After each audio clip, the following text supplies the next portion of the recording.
Isaac John, ഇവിടെ ഇപ്പോൾ Gulf രാഷ്ട്രങ്ങളിലെല്ലാം അമേരിക്കയ്ക്ക് സൈനിക താവളങ്ങൾ ഉണ്ട്. ഇറാൻ ഇസ്രയേൽ യുദ്ധത്തിൽ അമേരിക്ക നേരിട്ടിടപെട്ടതോടുകൂടി തന്നെ ആ മേഖലയിലൊക്കെ ഏതെങ്കിലും തരത്തിൽ തിരിച്ചടി ഉണ്ടാകുമോ എന്ന ആശങ്കയുണ്ടായിരുന്നു. ഇപ്പോൾ അത് ഖത്തറിൽ നടപ്പിലായി. അതിനുശേഷം മേഖലയാകെ ആശങ്കയിലേക്ക് പോകുന്ന സാഹചര്യമുണ്ടായി. ഇപ്പോൾ വെടിനിർത്തൽ എന്തായാലും വന്നിരിക്കുകയാണ്. ഇനി ഒരു എസ്കലേഷൻ ഉണ്ടാകില്ല എന്ന് കരുതാൻ പറ്റുന്ന സാഹചര്യം തന്നെയാണോ? ഗൾഫ് രാഷ്ട്രങ്ങളുടെയൊക്കെ വലിയ രീതിയിലുള്ള സമ്മർദ്ദം അമേരിക്കയ്ക്ക് മേൽ ഉണ്ട് എന്ന് മനസ്സിലാക്കുന്നു. ഇറാൻ ശക്തമായ ഒരു മുന്നറിയിപ്പ് നൽകുന്ന സാഹചര്യത്തിൽ ഒരു എസ്കലേഷനിലേക്ക് പോകാതെ കാര്യങ്ങൾ ഇതുകൊണ്ട് അവസാനിക്കും എന്ന് നമുക്ക് പ്രതീക്ഷിക്കാൻ കഴിയുന്ന ഒരു സാഹചര്യമുണ്ടോ? ഇതിനകത്ത് ഇത് അമേരിക്ക എഴുതിയ അല്ലെ US-ഉം ഖത്തറും കൂടെ എഴുതിയ ഒരു തിരക്കഥ, ഇറാൻ്റെയും കൂടെ ഉള്ള അറിവോടുകൂടി ചെയ്ത ഒരു തിരക്കഥയുടെ അതിൻ്റെ ഒരു എൻഡായിരുന്നു നമ്മൾ കണ്ടത് ഈ സീസ്ഫയർ. അതായത് US പ്രതീകാത്മകമായിട്ട് ഇറാൻ US-നെ അറ്റാക്ക് ചെയ്യാനുള്ള അനുമതി US-നോടൊക്കെ ചോദിച്ചിട്ട് തന്നെയാണ് ഇത് ചെയ്തത്. ഇതൊക്കെയുള്ള അത് ട്രംപിൻ്റെ വാക്കുകളിൽ നിന്ന് വളരെ വ്യക്തമല്ലേ?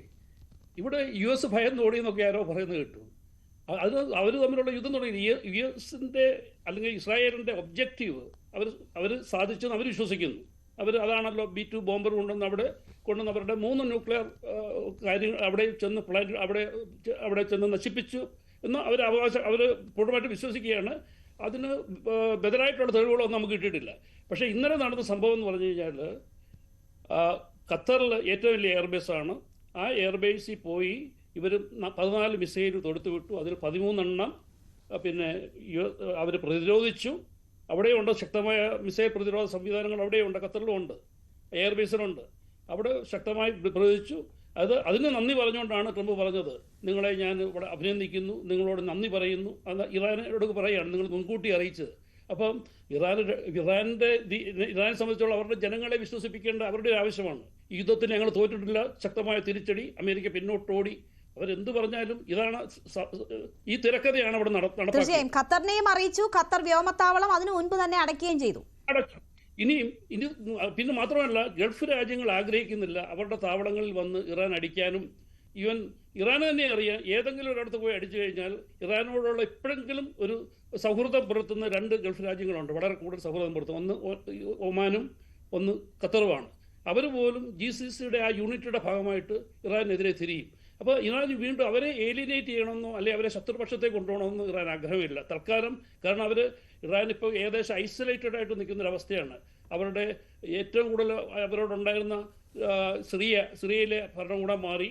അതുപോലെ തന്നെ ഹൂത്തീസും അവരുടെ ഇറാഖിലുള്ള യമനിലുള്ള ഒരു പ്രോക്സിയാണ്. അവരെ പോലും US ന്യൂട്രലൈസ് ചെയ്തു, അവരുമായിട്ട് ഒരു സന്ധി സംഭാഷണം നടത്തി. അപ്പം അങ്ങനെ പിന്നെ ഹെസ്ബോളയുടെ ശക്തി ക്ഷയിച്ചു, ഹമാസിനെ നിർവീര്യമാക്കി. അങ്ങനെ ഇസ്രായേലിനുള്ള യുദ്ധത്തിൽ ഇറാൻ്റെ പല പ്രോക്സികളും ഇറാൻ്റെ പല പ്രഹരശേഷിയും ഏകദേശം ഒരുമാതിരി നശിച്ചു കഴിഞ്ഞിരിക്കുകയാണ്. എങ്കിലും ഇറാൻ്റെ ആ പടപ്പോക്കുകൾ ഇപ്പോഴും ഉണ്ട്. 50% മിസൈലുകൾ ഇപ്പോഴും അവരുടെ സ്റ്റോക്ക് പൈലുണ്ട്. പക്ഷേ അവർക്ക് അത് തൊടുത്തുവിടാനുള്ള എല്ലാ സജ്ജീകരണങ്ങളും അവിടെ അടിസ്ഥാനപരമായിട്ടുള്ള പല കാര്യങ്ങൾക്കും നാശം വിതയ്ക്കാനായിട്ട് ഇസ്രായേലിനും US-നും കഴിഞ്ഞിട്ടുണ്ട്. അതിപ്പോൾ അവരെ സംബന്ധിച്ചുള്ള ആ മിഷൻ അക്കംപ്ലിഷ്ഡാണ്. അവർ വർഷങ്ങളായിട്ട് കാത്തിരുന്നതാണ്. കാരണം ഈ ട്രീറ്റിയുടെ കാര്യത്തിൽ വരുമ്പോൾ ഇവർ ഈ പല പ്രാവശ്യമുള്ള ഇന്റർനാഷണൽ UN ഏജൻസിയെ മറികടന്ന് അവരുടെ നിയമങ്ങളെ വയലേറ്റ് ചെയ്തുകൊണ്ട് യുറേനിയം എൻറിച്ച്മെന്റ് നടത്തിക്കൊണ്ടിരിക്കുകയാണ്. 60% ഇനി ഒരു 30% ഉണ്ടെങ്കിൽ അവരുടെ ന്യൂക്ലിയർ വെപ്പൺ ഉണ്ടാക്കാൻ കഴിയും. അപ്പോൾ അത് പ്രിയെംപ്റ്റ് ചെയ്യാനും വേണ്ടിയുള്ള ഒരു ലാസ്റ്റ് മിനിറ്റ് എഫർട്ടാണ്. അതിനെ ഇത്രയും നാളും US ഇസ്രായേലിനെ വിലക്കിക്കൊണ്ടിരുന്നു, കയറി അടിക്കരുത്. കാരണം അതിനുള്ള സമയമായിട്ടില്ല.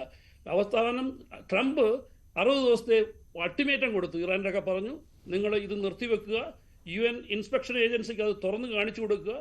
60 ദിവസം സമയം തരുന്നു. 61ാമത്തെ ദിവസം അവർ ട്രംപിൻ്റെ അനുമതിയോടുകൂടി തന്നെയാണ് ഇസ്രായേൽ അറ്റാക്ക് തുടങ്ങിയത്. അങ്ങനെ 12 ദിവസത്തെ യുദ്ധം നീണ്ടു നിന്നു.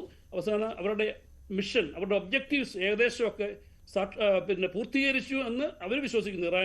ഇസ്രായേലും US വിശ്വസിക്കുന്നു. അതുകൊണ്ടാണ് ഈ ഒരു സീസ്ഫയറിന് തയ്യാറായത്. മാത്രമല്ല അതുമൂലം ഗൾഫ് രാജ്യങ്ങളിലെ ഇതിലേക്ക് വലിച്ചഴക്കാനായിട്ട് ഉള്ള ഒരു സന്ദർഭവും ഒഴിവാക്കി. ഇത് മാത്രമല്ല ഇറാന് മുഖം രക്ഷിക്കാനുള്ള ഒരു അവസരം കൊടുത്തു. അവരോടൊക്കെ പറഞ്ഞു, നിങ്ങൾ വേണമെങ്കിൽ പണ്ടും അത് ചെയ്തിട്ടുണ്ട്, 14 മിസൈലോ 20 മിസൈലോ അടിച്ചോളൂ, അതോടുകൂടി നിർത്തിക്കോണമെന്ന് പറഞ്ഞു. അങ്ങനെയാണ് ഇത് സംഭവിച്ചത്. അതല്ല ഇറാനെ പേടിച്ചു പോയെന്നൊക്കെ ആരോ ഇവിടെ പറയുന്നത് കേട്ടു.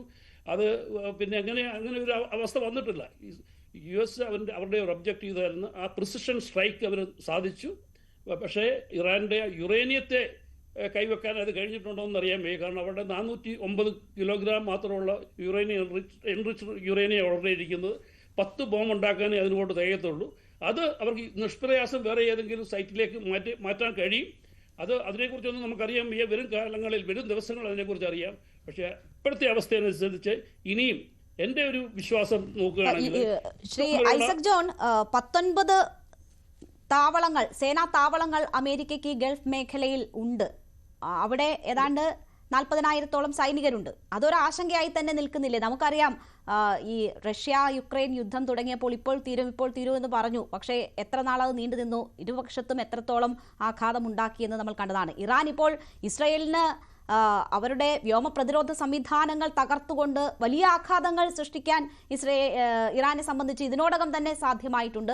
അപ്പോൾ ഇതൊരു വെറും അഡ്ജസ്റ്റ്മെന്റ് എന്നത് നിലയിൽ മാത്രം കാണേണ്ട കാര്യമുണ്ടോ? കാരണം അമേരിക്കയ്ക്കും ഇത് നീണ്ടുപോകുന്നത് ഒട്ടും ആശാസ്യകരമായ സാഹചര്യം അല്ലല്ലോ സൃഷ്ടിക്കുക.